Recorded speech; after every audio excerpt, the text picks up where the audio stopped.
Halo semuanya, saya Andita, dokter spesialis objin. Nah, saya Dokter Demas, spesialis objin juga. Nah, kemarin kan kita udah bahas tentang kehamilan. Kali ini kita akan bahas tentang kesehatan wanita yang sedang akan melakukan haji. Apa aja itu dari penundaan haid, kemudian bagaimana kesehatan wanita di sana, ngantri toilet, hidrasi, keringetan dan sebagainya. Oke, jadi ini lagi musim pemberangkatan haji ya dokter Dema. Bertahap mulai dari tanggal 22 April sampai tanggal 21 Mei ya. Nah, jadi pertama kita ucapkan selamat pada tamu-tamu Allah yang sudah berangkat ke sana. Jadi kalau untuk perjalanan haji ini tidak hanya perjalanan spiritual ya, tapi juga perjalanan fisik dan ibadah yang sangat bergantung terhadap fisik. Oke, pertama yang paling sering ditanya tentunya masalah penundaan haid ya dok. Iya, Ini betul. paling penting.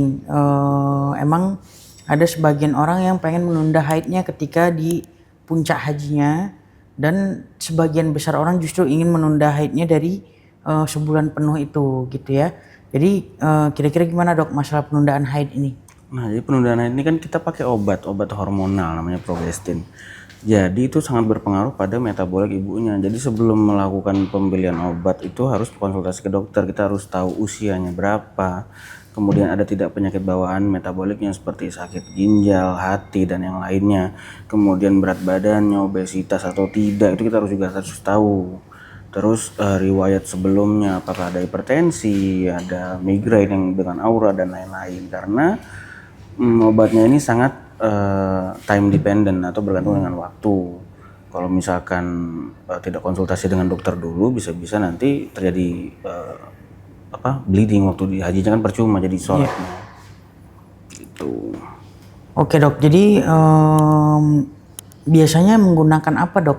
Tentunya memang harus konsul dulu lah ke dokter masing-masing ya. Tapi apa aja pemeriksaan yang perlu dilakukan sebelum meresepkan atau menggunakan obat-obat penghenti haid gitu?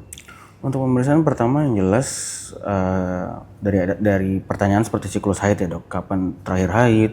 Siapa tahu ternyata dia udah lama nggak haid, udah waktu maunya haid, kita tunda lagi haidnya, akhirnya numpuk di situ.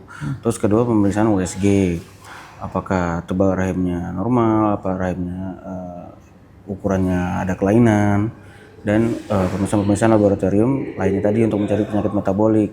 Nah, untuk obat yang digunakan itu bisa noretisteron ataupun pil KB kombinasi, tergantung masing-masing individu juga, karena beda-beda dok. Kadang ada yang cocok, ada yang enggak gitu. Apalagi kalau misalkan perempuannya udah terbiasa minum pil KB kombinasi sebelumnya untuk KB, ya untuk kali ini untuk haji bisa digunakan tanpa placebonya, seperti itu.